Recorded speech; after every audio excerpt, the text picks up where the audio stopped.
Rasul kita Nabi besar Muhammad sallallahu alaihi wa ala alihi wasallam. Pembahasan di malam hari ini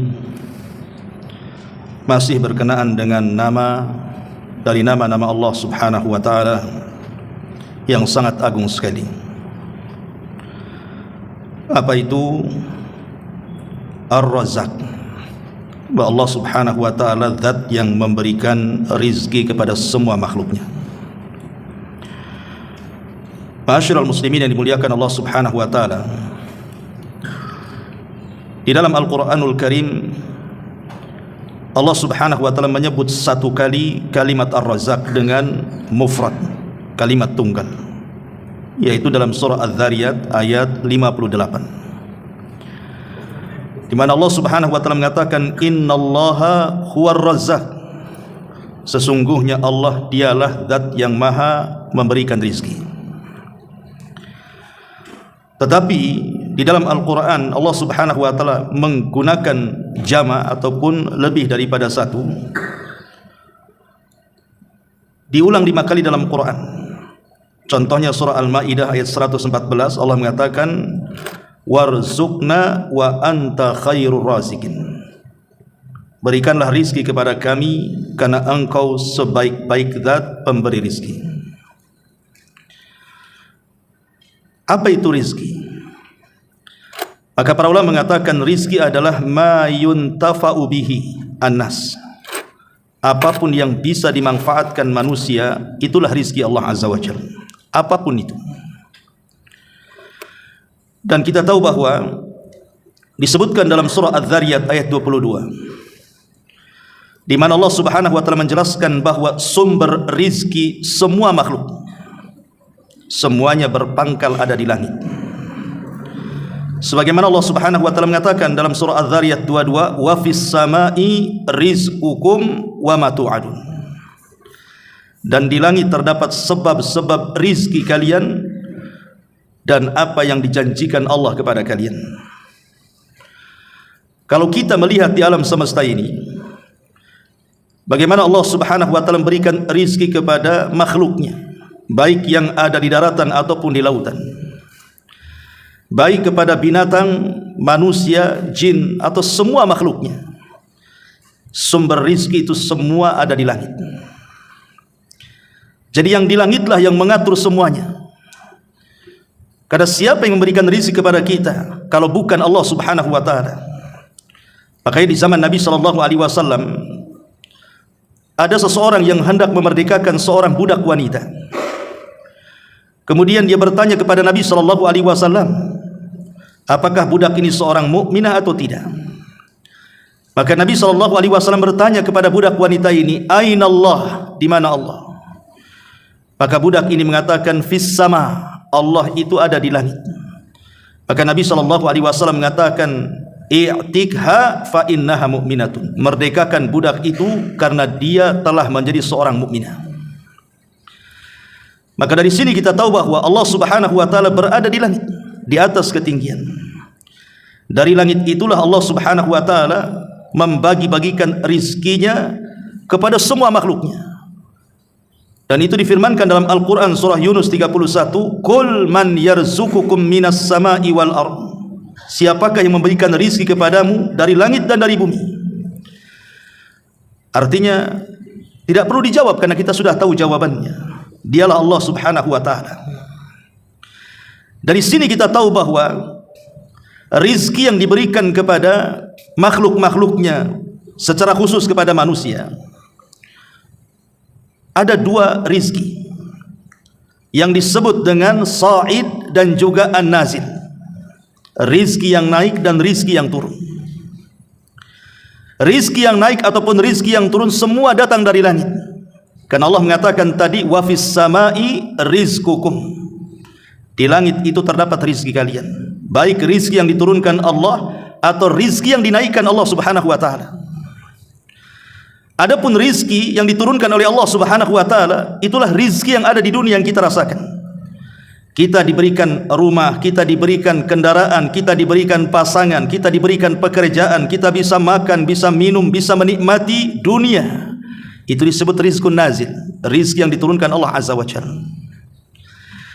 Dan rizqun nazil ini akan senantiasa diturunkan oleh Allah Subhanahu wa taala kepada kita selama pintu kematian belum terbuka. Artinya rizki yang diturunkan itu tergantung dengan ajal manusia. Kalau manusia masih hidup, maka rizki akan terus turun. Tapi kalau sudah datang ajal manusia, maka rizki itu pun terhenti. Itulah rizki yang disebut dengan hissi namanya. Rizki badan atau yang nampak di mata kita. Tapi di sana ada rizki yang disebut dengan said, rizki yang naik. Rizki yang naik inilah yang tidak akan terputus, baik setelah kematian kita, baik dalam kehidupan kita di dunia ataupun setelah kematian kita, tidak akan putus. Rizki yang dinaikkan dari bumi ke langit, itulah rizki yang disebut dengan rizki maknawi. Seperti orang yang diberikan oleh Allah Subhanahu wa taala sehingga dia bisa melakukan amal saleh. Karena amal saleh ini bagian daripada rizki. Sebagaimana Allah Subhanahu wa taala mengatakan, ilaihi yas'adul kalimut thayyibu wal 'amalu yarfa'uhu wal 'amalus salihu yarfa'uhu.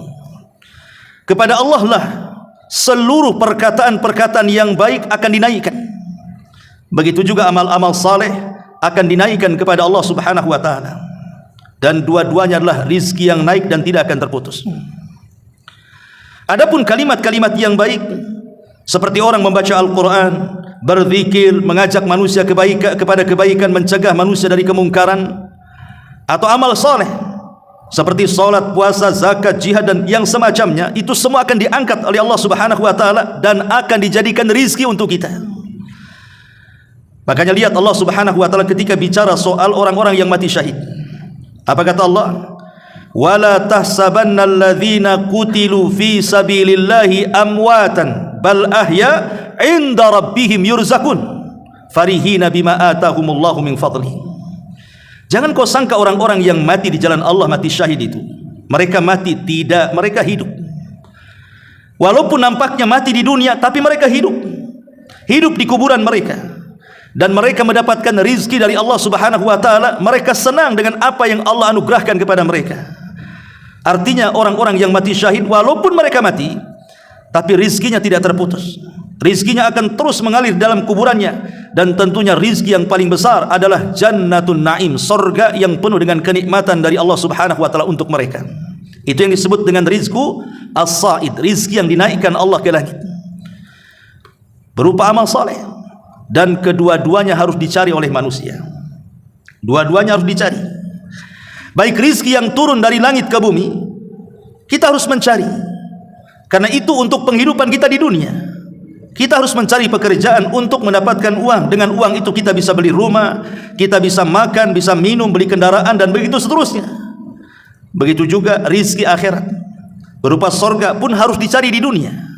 Dengan cara apa? Kita kumpulkan sedikit demi sedikit pahala-pahala, baik dari ibadah lisan, ibadah badan, atau ibadah hati, supaya kelak setelah kita meninggal dunia, rizki tidak akan terputus, bahkan lebih baik lagi dibandingkan rizki dunia. Tapi mana yang lebih sulit? Mencari rizki yang diturunkan ataukah mencari rizki yang dinaikkan? Tentu jawabannya lebih mudah mencari rizki yang diturunkan dibandingkan yang dinaikkan. Karena rizki yang diturunkan itu berserikat dengan semua makhluk Allah. Berserikat dengan binatang, berserikat dengan orang kafir, orang musyrik, berserikat dengan jinnya, itu berserikat semuanya. Sebagaimana Allah memberi makan kepada kita, Allah juga memberi makan kepada binatang. Sebagaimana Allah memberikan makan kepada kita, Allah juga beri makan orang-orang kafir, baik manusia atau jinnya. Artinya rizki yang turun itu lebih mudah dicari. Tapi rizki yang dinaikkan ke langit dengan ucapan-ucapan yang baik, amal-amal yang saleh ini tidak mudah. Makanya kemudian orang yang mendapatkan rizki yang dinaikkan itu hanya sedikit dibandingkan orang yang mendapatkan rizki yang Allah turunkan ke bumi. Ma'asyiral muslimin yang dimuliakan Allah Subhanahu wa taala, wa fis sama'i rizqukum wa ma tu'adun. Dan di langit terdapat sebab-sebab rizki kalian dan apa yang dijanjikan Allah kepada kalian. Ma'asyiral muslimin yang dimuliakan Allah Azza wa Jalla. Dan rizki yang naik itu terdapat di beberapa tempat, salah satunya di masjid-masjid Allah. Kalau kita ingin mencari rizki yang naik, carilah di masjid. Tapi kalau antum ingin mencari rizki yang turun, carilah di luar masjid. Makanya Allah Subhanahu wa ta'ala menjelaskan di dalam Al-Quranul Karim, fi buyutin adzinallahu an turfa wa yudhkara fiha ismuh yusabbihu lahu fiha bil ghuduwi wal asal rijalun la tulhihim tijaratun wala bai'un an dzikrillah wa aqamas salah wa iqamis salati wa ita'iz zakati yakhafuna yawman tataqallabu fihi al qulubu wal absar. Allah Subhanahu wa ta'ala mengatakan, di rumah-rumah Allah, maksudnya di masjid-masjid Allah, yang di sana telah diperintahkan Allah untuk memuliakannya dan menyebut-nyebut namanya, di sana bertasbih mensucikan namanya pada waktu pagi dan petang.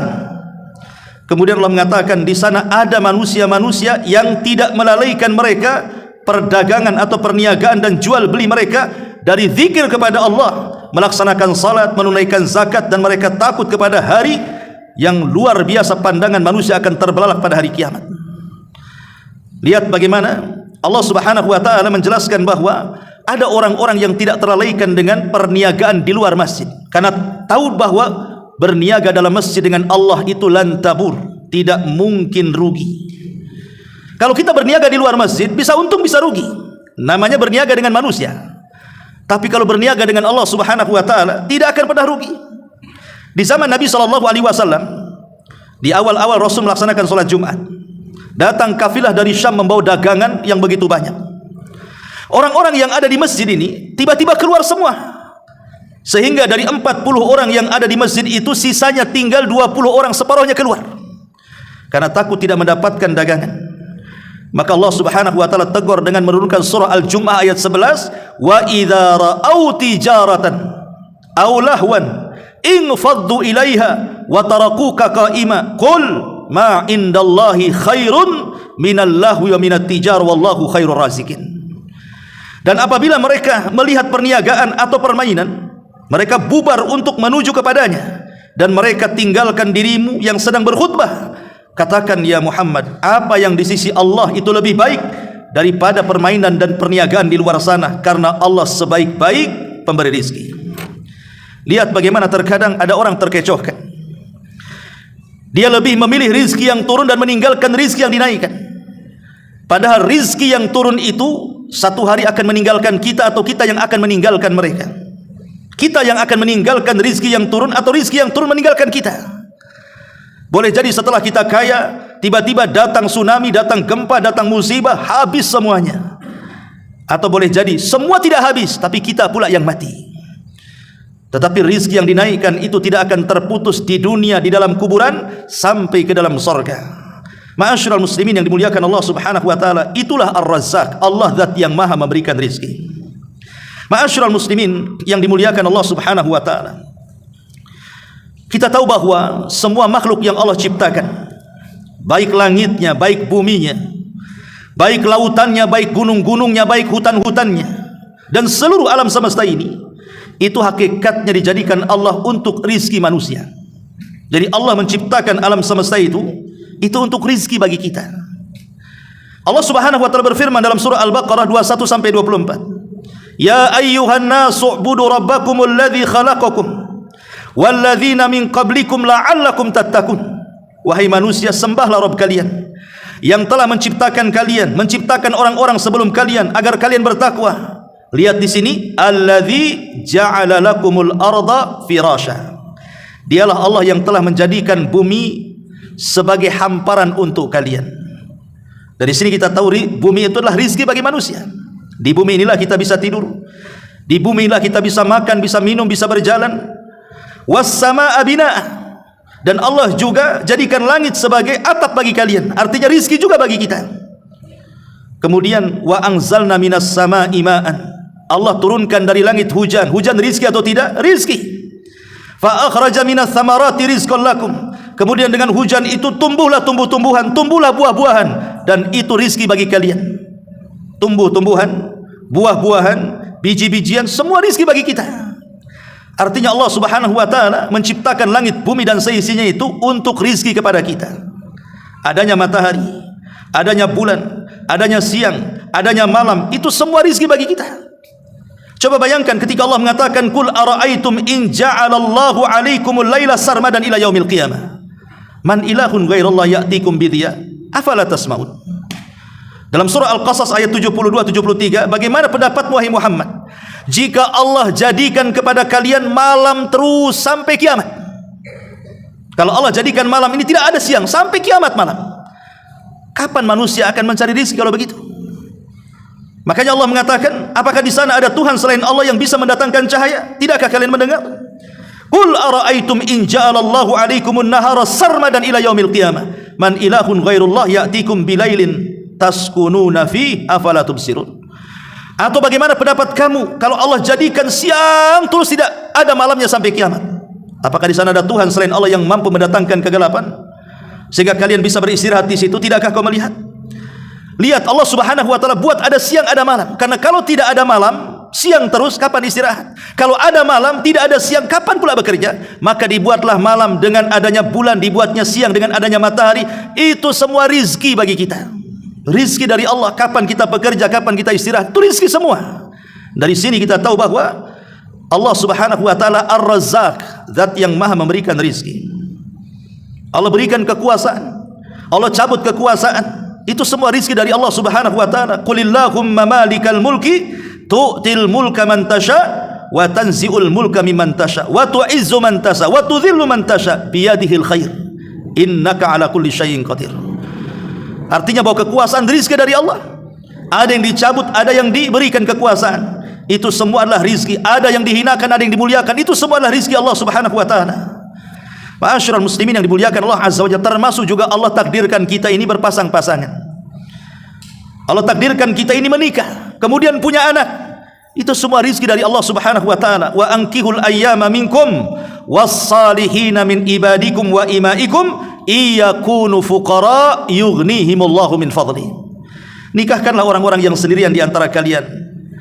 Apakah orang-orang merdeka atau budak-budak kalian? Kalau mereka miskin, Allah yang tanggung rizki mereka. Ma'asyiral muslimin yang dimuliakan Allah Subhanahu wa taala. Jadi kita harus beriman bahwa tidak ada yang memberikan rizki kecuali Allah Subhanahu wa taala. Setelah kita tahu global gambaran rizki Allah, kita akan memetik apa asar keimanannya ketika kita mengetahui Allah memberikan rizki. Ada 20 poin di sini. Mudah-mudahan cukup waktunya. Yang pertama, innal mutafarrid birrizqi huwallahu wahdahu la syarika. Kita harus ingat bahwa yang memberikan rizki hanya satu-satunya Allah Subhanahu wa taala. Ketika Allah Subhanahu wa taala tidak berserikat dalam penciptaan, Allah tidak berserikat dalam pengaturan alam semesta, begitu juga Allah tidak berserikat dalam memberikan rizki kepada semua makhluknya termasuk manusia. Karena Allah yang mengatakan di dalam Al-Qur'anul Karim, "Qul man yarzuqukum minas samawati wal ardh qulillah." Dalam surah As-Saba ayat 24, katakan ya Muhammad, siapa yang memberikan rizki kepada kalian di langit dan di bumi? Katakan ya Muhammad, Allah sajalah yang memberikan rizki. Ini yang pertama. Kemudian yang kedua, bahwa Allah Subhanahu wa taala mutakaffilun birizki man fis sama'i wal ardi. Allah sangat bertanggung jawab kepada semua makhluk yang Allah ciptakan, baik yang ada di langit ataupun di bumi. Allah tanggung rizki mereka semuanya. Allah mengatakan di dalam Al-Qur'anul Karim surah Hud ayat 6, "Wa ma min dabbatin fil ardi illallah illa 'alallah rizquha." Tidak ada satupun binatang yang melata di permukaan bumi kecuali rizkinya sudah ditanggung oleh Allah. Kalau rizki sudah ditanggung oleh Allah Subhanahu wa taala, kenapa orang mesti sedih dan bingung mencari rizki? Allah sudah tanggung rizki kita. Tidak perlu sedih. Allah sudah menanggung rizki kita, karena seseorang tidak mungkin wafat kecuali sempurnakan rizkinya. Kemudian yang ketiga, Allah Subhanahu wa taala tidak akan pernah merasa berat. Allah Subhanahu wa taala tidak akan pernah merasa lelah ketika memberikan rizki kepada makhluk-makhluknya. Allah Subhanahu wa taala berfirman, bersabda, Nabi sallallahu alaihi wasallam bersabda dalam hadis qudsi, "Ya ibadi, law anna awwalakum wa akhirakum wa insakum wa jinnakum qamu fi sa'idin wahidin fa a'taitu kulla insanin mas'alatahu ma naqasa dzalika mimma indi illa kama yanqusul mihyat idza udkhilal bahr. Allah Subhanahu wa taala berfirman dalam hadis qudsi itu.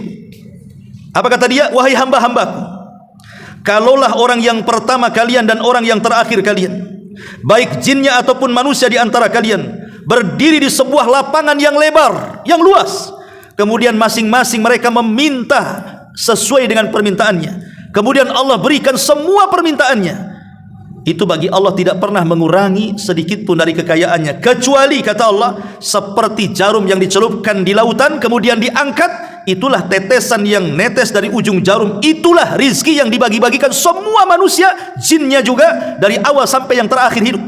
Subhanallah. Dari sini Allah tidak akan merasa berat dan lelah, karena yang diberikan kepada kita tidak banyak, dan itu sudah mencukupi semua makhluknya, ya. Kemudian yang keempat, bahwa Allah Subhanahu wa taala mutahakkim fi arzaki ibadi.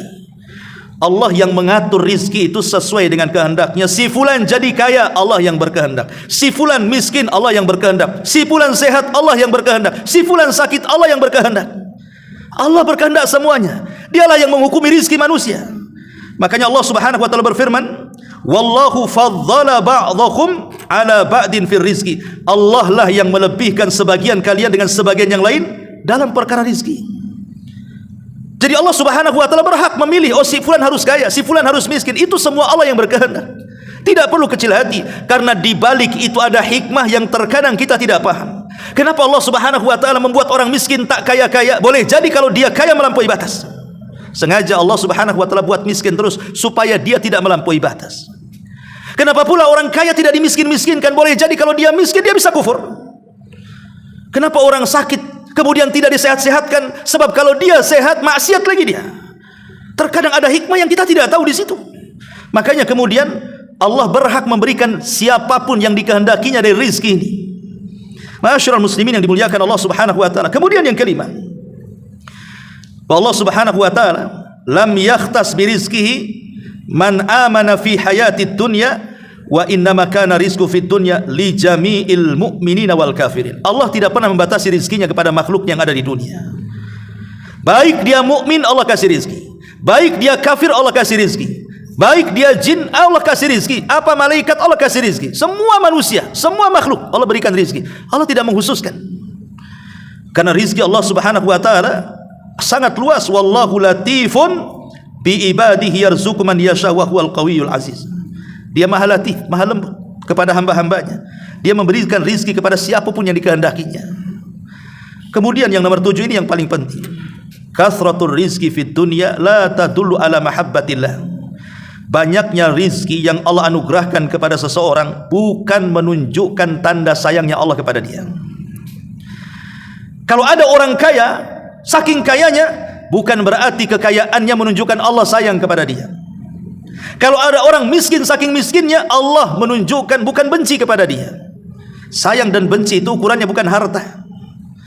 Allah Subhanahu wa taala berfirman ketika menceritakan tentang orang-orang kafir di zaman dulu, wa qalu nahnu aktsaru amwalan wa auladan wa ma nahnu bimu'adzabin. Mereka orang-orang kafir berkata, kami ini hartanya banyak, anaknya banyak, dan kami yakin di akhirat kami tidak mungkin diadab. Jadi keyakinan orang yang mengatakan kalau kaya itu tanda dicinta Allah, ini keyakinan orang kafir. Orang kafir yang mengatakan seperti itu. Makanya Allah mengatakan kul setelahnya, katakan ya Muhammad, inna rabbi yabsutur rizqa liman yasha. Allah lah memberikan rizki itu sesuai dengan kehendaknya. Fir'aun kafir tetap diberikan rizki. Namrud kafir tetap diberikan rizki. Qarun kafir tetap diberikan rizki. Sulaiman beriman tetap diberikan rizki. Para nabi mereka tetap diberikan rizki. Artinya kekayaan itu berserikat antara mukmin dan kafir, antara mukmin dan musyrik, antara orang yang taat dengan ahli maksiat, bahkan antara manusia dengan binatang sekalipun. Jadi itu bukan tanda sayang. Karena ada sebagian orang mengatakan kalau Allah limpahkan rizkinya, dia mengatakan Rabbi akraman, Rabbku sedang memuliakan aku, katanya. Kalau diseretkan rizkinya, dia mengatakan Rabbi ahanan, Rabbku sedang menghinakan aku. Tidak, Anda mulia, Anda hina bukan karena kekayaan. Jadi jangan pernah merasa mulia, hai Anda orang kaya di hadapan orang miskin, dan Anda jangan merasa hina, hai orang miskin di hadapan orang kaya. Karena rizki bukan tanda dicinta Allah Subhanahu wa taala.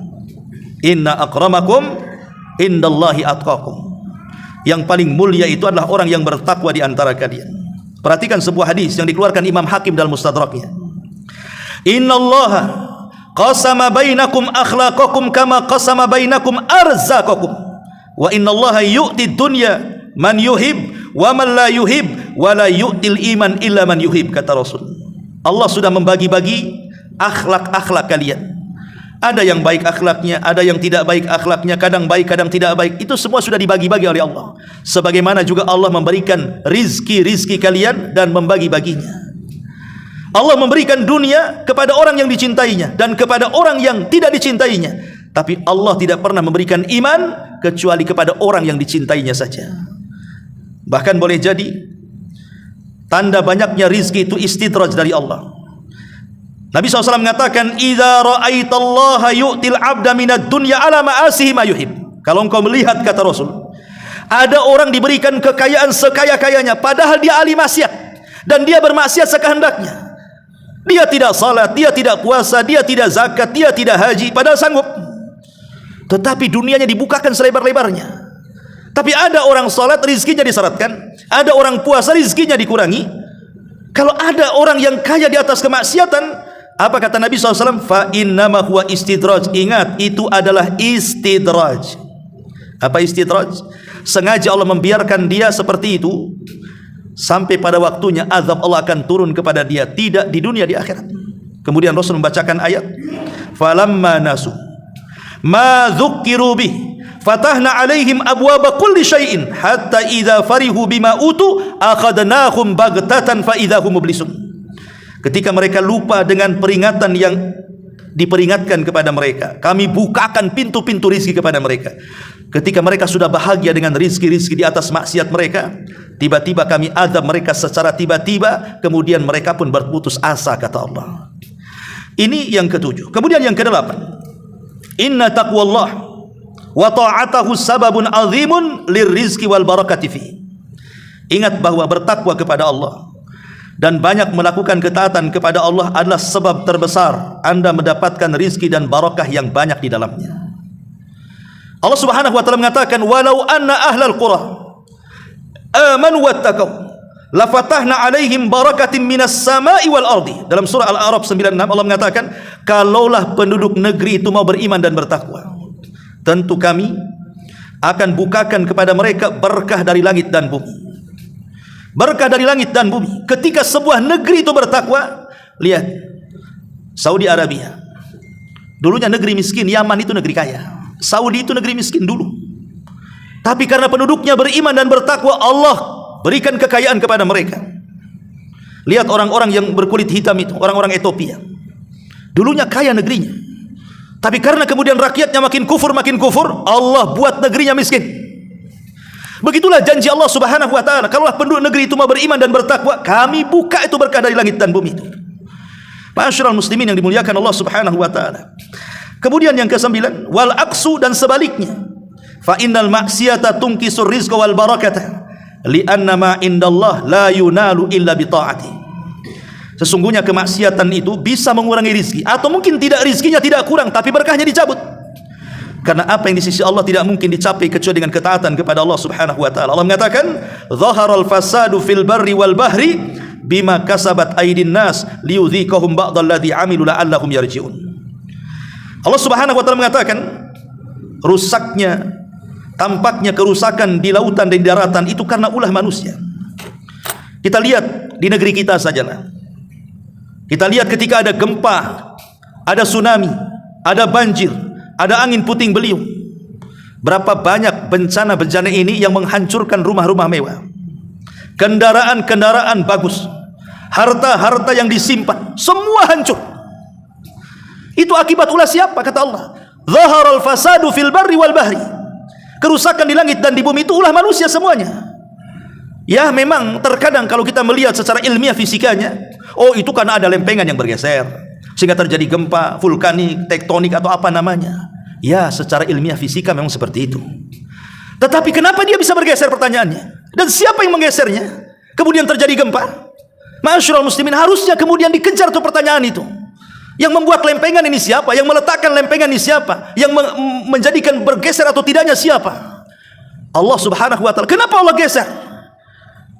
Maka jawabannya dalam ayat ini. Zaharal fasadu fil barri wal bahri bima kasabat aydin nas. Kerusakan di langit dan di daratan dan di lautan itu kecuali karena ulah-ulah maksiat manusia. Kemudian yang nomor 10, a'zamur rizqi yarzuqullahu bihi ibadah huwal jannah. Tidak ada rizki yang paling besar, yang paling agung yang disiapkan oleh Allah Subhanahu wa taala melebihi surga. Itulah yang disebut dengan rizqun sa'id dalam mukadimah tadi, rizki yang naik. Rizki yang paling besar adalah surga. Maka mintalah kepada Allah Subhanahu wa taala surga. Rasul mengatakan, "Idza sa'altumullaha fas'alil firdausil a'la." Kalau engkau meminta kepada Allah, jangan minta yang lain, kata Rasul.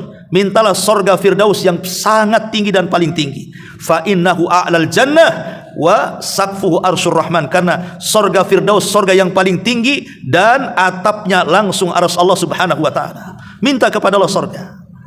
Ma'asyiral muslimin yang dimuliakan Allah Subhanahu wa taala. Imam Ibnul Qayyim rahimahullah taala mengatakan, "Man lam yadkhulil jannata fid dunya, lam yadkhulil jannata fil akhirah."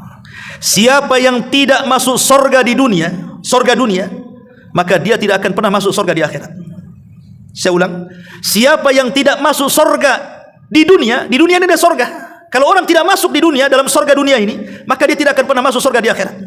Apa maksudnya? Dan apa yang dimaksud surga dunia ini? Kata Imam Ibnul Qayyim rahimahullahu taala, surga dunia adalah itmi'nanul qalbi, ketenangan hati, itulah surga dunia. Dan inilah rizki yang paling agung yang Allah berikan di dunia. Rizki yang paling besar di dunia itu adalah ketenangan hati. Sebab dengan tenangnya hati kita bisa beribadah. Dengan tenangnya hati kita bisa mencari rizki sesuka kita. Dengan tenangnya hati kita bisa berzikir dan begitu seterusnya. Dan tenang hati tidak mungkin didapat kecuali dengan ilmu pengetahuan, dengan duduk di majelis ilmu, dengan banyak berzikir dan begitu seterusnya. Itulah surga yang sesungguhnya. Dan neraka yang sesungguhnya di dunia adalah ketika sempit hati. Lihat orang-orang yang sempit hati itu akhirnya gara-gara faktor ekonomi bunuh diri, sempit hatinya. Gara-gara kemudian faktor sempit hatinya, yang tadinya berkawan jadi berpisah, yang tadinya suami istri jadi bercerai, yang tadinya bersaudara jadi bertarung, berperang dan begitu seterusnya. Ma'asyiral muslimin yang dimuliakan Allah Subhanahu wa taala, dari sini kita tahu bahwa surga di dunia itulah ketenangan hati, dan surga di akhirat itulah rezeki yang paling besar yang Allah sediakan bagi orang-orang yang beriman. Kemudian yang nomor 11, tawakal dan rezeki. At-tawakkul war rizki. Rizki itu juga ditentukan dengan tawakalnya kita kepada Allah. Kalau kita kuat tawakalnya kepada Allah Azza wa Jalla, Allah tambah rizki kita. Tapi kalau kita hilangkan tawakal kepada Allah, maka Allah akan seratkan rizki kita. Nabi SAW mengatakan, "Lau antum tatawakkaluna 'ala Allah haqqa tawakkuli." Kalau engkau, kata Rasul, bertawakal dengan sebetul-betul tawakal kepada Allah, la ruziktum, kalian akan diberikan rizki kama yurzaqut thair, seperti Allah memberikan rizki kepada burung. Yaghdu himasan wa taruhu bitanan. Burung itu pergi dalam keadaan lapar, pulang sudah kenyang, bisa memberi makan anak-anaknya. Siapa yang mengarahkan burung itu? Padahal burung tidak punya titel S1, S2, S3 sampai profesor. Mereka tidak sekolah. Mereka tidak punya skill seperti manusia, ya. Tapi bagaimana Allah arahkan kemudian burung kepada rizkinya dan bisa memberi makan anak-anaknya? Itu karena tawakalnya. Maka kalau kita tawakal kepada Allah seperti tawakal burung, maka Allah akan berikan rizkinya kepada kita. Orang yang tidak tawakal itulah yang diseratkan rizkinya. Seperti orang yang malas-malas, akhirnya kemudian apa? Ujung-ujungnya nongkrong di lampu merah, dicetlah badannya semuanya, minta-minta, kurang tawakal. Akhirnya pendapatannya seperti uang hantu, dapat uang banyak pun kayak hantu.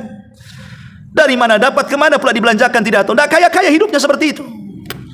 Ma'asyiral muslimin yang dimuliakan Allah Subhanahu wa taala, maka penting tawakal kepada Allah itu, karena itu sebab pembuka pintu rizki bagi kita. Kemudian yang nomor 12, bahwa di antara bertambahnya rizki itu karena kita pandai bersyukur kepada Allah. Allah mengatakan dalam surah Ibrahim ayat 7, wa idh ta'adzana rabbukum la in syakartum la azidannakum wa la in kafartum inna adzabi lasyadid. Kalau kalian pandai bersyukur, ku tambah. Kalau kalian tidak pandai bersyukur, ku azab, kata Allah. Lihat Qarun. Tidak ada manusia yang lebih kaya dibandingkan Qarun. Sampai hari ini, bahkan sampai kiamat. Kuncinya dibawa oleh orang-orang kuat. Belum gemboknya, belum pintunya, belum gudangnya. Tidak ada manusia yang lebih kaya dibandingkan Qarun. Sebutkan. Sekaya-kaya manusia dilupakan zaman, tapi Qarun tidak pernah dilupakan zaman. Setiap menyebutkan orang kaya di zaman dulu, mesti Qarun disebut-sebut di situ, karena kayanya. Tapi karena Qarun tidak pernah pandai mensyukuri nikmat Allah, dia mengatakan di hadapan Nabi Musa ketika datang pengepul zakat kepada dia, dia mengatakan, enak saja kau datang meminta zakat-zakatku, katanya. Innama utituhu min ilmin indi. Ini kekayaan ini hasil jerih payahku, hasil keringatku, karena kecerdasanku, karena kehebatanku. Tidak ada hubungan kait dengan Nabi Musa, tidak ada hubungan kait dengan Allah. Ini semua karena jerih payahku. Lihat, dia menasabkan nikmat kepada dirinya, tidak menasabkan nikmat kepada Allah Subhanahu wa taala. Apa yang terjadi? Fa khasafna bihi wa bidarihil ardh. Kami tenggelamkan si Qarun dan seluruh kekayaan dibenamkan ke dalam bumi. Sampai ada istilah, nama harta disebut harta Qarun, nama dompet disebut dompet Qarun. Semua dikorun-korunkan, ya. Tapi lihat Sulaiman, di puncak-puncak kekayaannya, di puncak-puncak kekuasaannya, dia mengatakan, hadza min fadli rabbi. Ini semua karunia yang Allah anugerahkan kepadaku. Sulaiman bersyukur. Maka Allah tidak adab Sulaiman. Allah banyakin lagi. Allah tundukkan awan kepada dia, Allah tundukkan angin kepada dia, Allah tundukkan jin kepada dia, Allah tundukkan binatang kepada dia, karena dia bersyukur, ya. Makanya Allah mengatakan, la in syakartum la azidannakum wa la in kafartum inna adzabi lasyadid. Yang nomor 13, litatma'in an-nufus fa innahu la yanqati'u rizqun hatta tanqati'a anfas sahibihi. Supaya hati tenang. Ingat bahwa rizki tidak mungkin terputus dari badan kita sampai ruh kita keluar dari jasad kita. Rizki tidak akan terputus dari badan kita sampai ruh keluar dari jasad kita. Dari sini Nabi mengatakan dalam sebuah hadis, "Lau anna ibna Adam haraba min rizkihi kama yahrubu minal mauti, la adrakahu rizquhu kama yudrikuhul maut." Kata Rasul dalam hadis yang dihasankan Syekh Albani, seandainya anak Adam itu lari dari rizkinya, dia tidak mau mengganggu, dia lari dari rizkinya sebagaimana orang lari dari kematiannya, sungguh rizki akan mengejar dia sebagaimana kematian akan mengejarnya. Karena Allah tidak pernah mewafatkan seseorang sampai disempurnakan rizkinya. Kita pakai logika sedikit.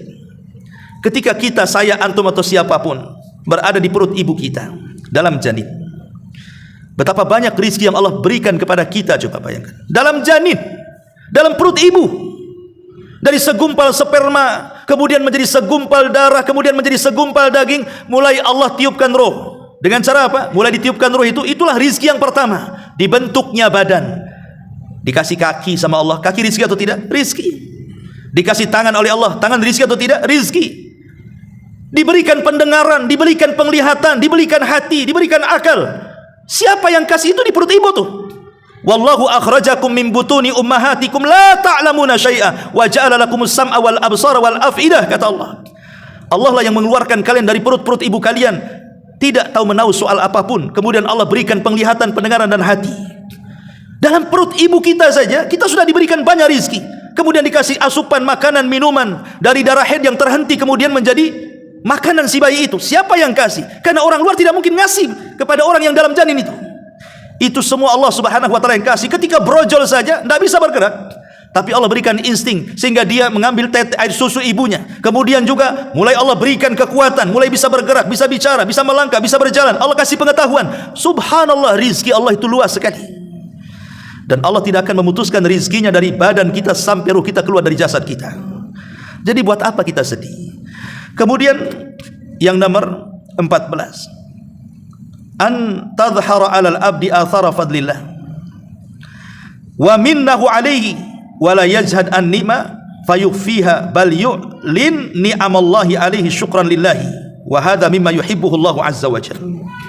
Kalau Allah Subhanahu wa taala berikan rezeki kepada kita, maka tampakkan asar-asar rizki itu. Karena Allah suka kalau seandainya ada orang yang menampakkan rizkinya. Kata Nabi SAW, innallaha idza an'ama ala abdihi ni'matan fa innallaha yuhibbu an yara ni'amahu ala abdihi.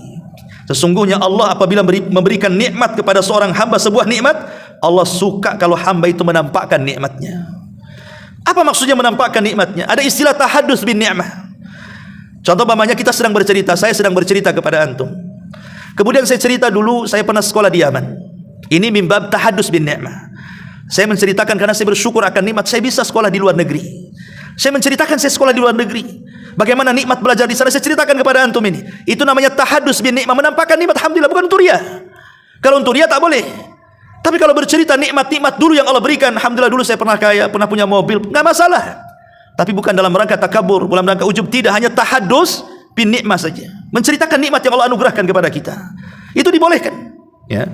Ataupun umpamanya menampakkan nikmat itu kalau kita memang sanggup membeli pakaian bagus, membeli sandal bagus, membeli kopiah bagus, serban bagus, tidak ada masalah.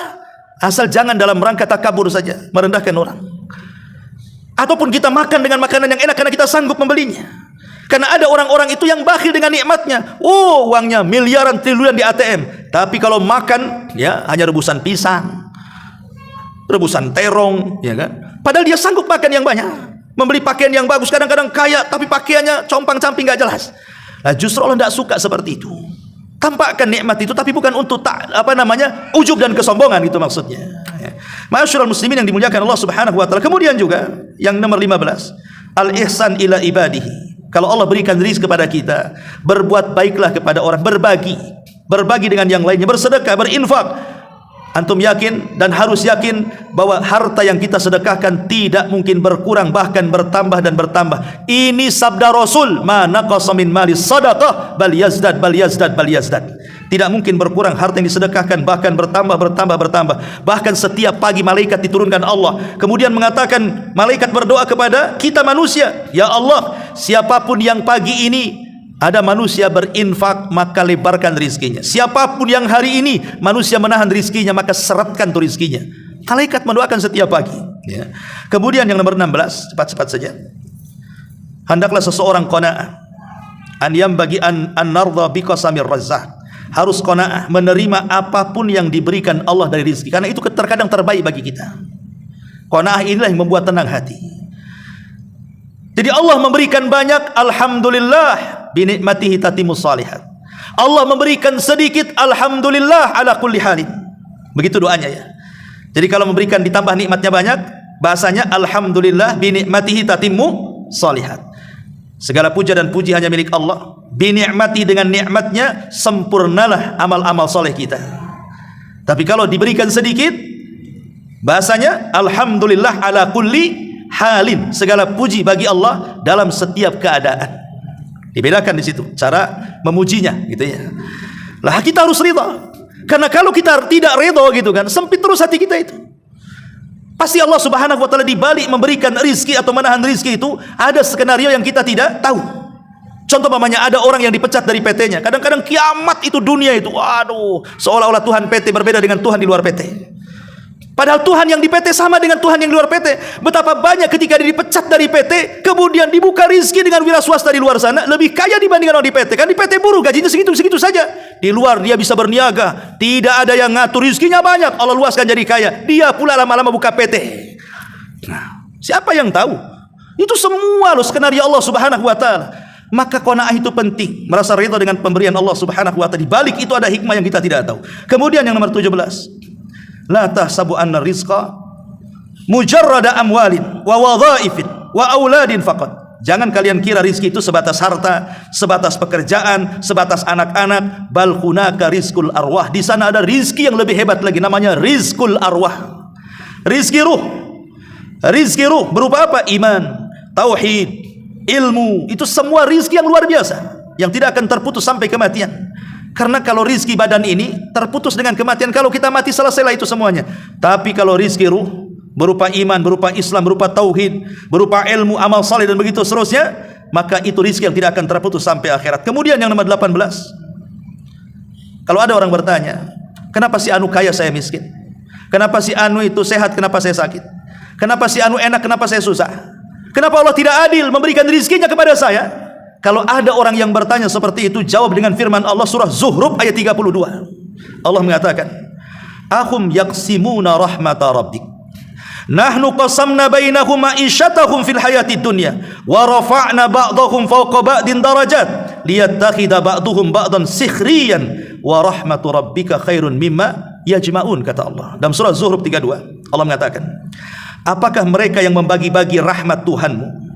Kamilah yang menentukan penghidupan mereka dalam kehidupan dunia, dan kami telah meninggikan sebagian mereka atas sebagian yang lain dalam beberapa tingkatan. Ada yang kaya, ada yang miskin. Kenapa? Agar sebagian mereka dapat memanfaatkan sebagian yang lainnya. Kalau satu dunia kaya semua, antum tidak ada cari pembantu. Macam mana caranya? Cari pembantu di mana semua orang kaya? Ya. Kalau semua kaya, nggak ada antum cari angkot itu, semua punya mobil. Kalau semua kaya COD nggak ada di aplikasi itu. Semua kaya ngapain? Makanya Allah buat ada miskin, ada kaya supaya saling memberikan manfaat di situ. Makanya ada pembantu, ada tuan, ada pelayan, ada bos, ada PT, ada anak buah dan begitu seterusnya. Saling memanfaatkan satu yang lain. Dengan itulah berjalan kehidupan manusia. Kalau semua orang miskin, susah juga. Kalau semua orang kaya, susah juga. Ketika ada si miskin dan si kaya, nampak geliat kehidupan manusia. Itu hikmahnya. Kenapa Allah Subhanahu wa ta'ala bagikan seperti itu? Agar sebagian mereka dapat memanfaatkan sebagian yang lainnya. Rahmat Tuhanmu lebih baik dari apa yang mereka kumpulkan. Yang nomor 19, Al-iman bismillahi ar-razak. Kalau kita mantap beriman dengan Allah itu zat yang memberikan rizki, yujibu lil abdi dawam al-iftiqari wal hajati ilallah. Kalau kita sudah yakin bahwa satu-satunya yang memberikan rizki adalah Allah, maka semakin berhajatlah kita kepada Allah, semakin meminta kepada Allah, semakin tunduk kepada Allah. Jangan minta kepada siapapun. Kalau kita ada masalah rizki, jangan ngadu di Facebook percuma. Jangan main TikTok pula. Di TikTok antum kemudian berkuar-kuar soal kemiskinan. Minta kepada Allah kekayaan. Tidak usah mengadu kepada siapa-siapa. Mengadulah kepada Allah Subhanahu wa ta'ala. Dan yang terakhir tentunya, perbanyaklah istighfar. Perbanyaklah taubat kepada Allah Azza wa Jal. Karena istighfar dan taubat sebesar-besar sebab Allah akan memberikan rizki kepada kita sebagaimana perkataan Nuh kepada kaumnya, faqultu astaghfiru rabbakum innahu kana ghafara yursilis samaa 'alaikum midrara wa yumdidkum bi amwalin wa banin wa yaj'al lakum jannatin wa yaj'al lakum anhara. Aku katakan, kata Nuh, perbanyak istighfar kepada Rabb kalian karena Dia zat yang Maha Pengampun. Kalau kalian banyak istighfar, Allah akan hujani kalian, Allah akan berikan harta dan anak-anak kepada kalian, dan Allah akan lebatkan hutan-hutan kalian sehingga kalian memanfaatkan buah-buahannya. Dan Allah akan aliri sungai-sungai kalian, sumur-sumur kalian, tempat-tempat air kalian. Itu disebabkan istighfar dan taubat. Tetapi ikhwatu fiddin, dari semua rizki yang Allah Subhanahu wa ta'ala anugerahkan kepada kita, yang paling besar apa? Rizkul hidayah. Tidak ada rizki yang lebih besar di dunia ini melebihi rizki kita dapat hidayah. Dimulai daripada hidayatul Islam, hidayatul iman, hidayatul sunnah, hidayatul ibadah. Ini 4 perkara ini sebesar-besarnya rizki dari hidayah itu. Pertama, Islam. Ini rizki terbesar bagi kita. Sebab kalau kita di luar daripada Islam, bukan hanya di dunia rugi, di akhirat masuk neraka dikekalkan di dalamnya, tidak mendapatkan rizki surga. Kemudian hidayatul iman. Setelah Islam, iman. Setelah iman baru sunnah. Setelah sunnah baru ibadah. Itu semua adalah rizki terbesar. Adapun makan, minum, kendaraan, rumah dan begitu seterusnya, itu terputus dengan kematian kita. Tapi yang 4 ini tidak akan terputus walaupun kematian kita, sampai kita dimasukkan rizki terbesar, yaitu surga Allah Subhanahu wa ta'ala. Wallahu a'lam. Sudah jam 9. Subhanallah bihamdika asyhadu an la ilaha illa anta astaghfiruka wa atubu ilaik. Allah ta'ala. Assalamualaikum warahmatullahi wabarakatuh.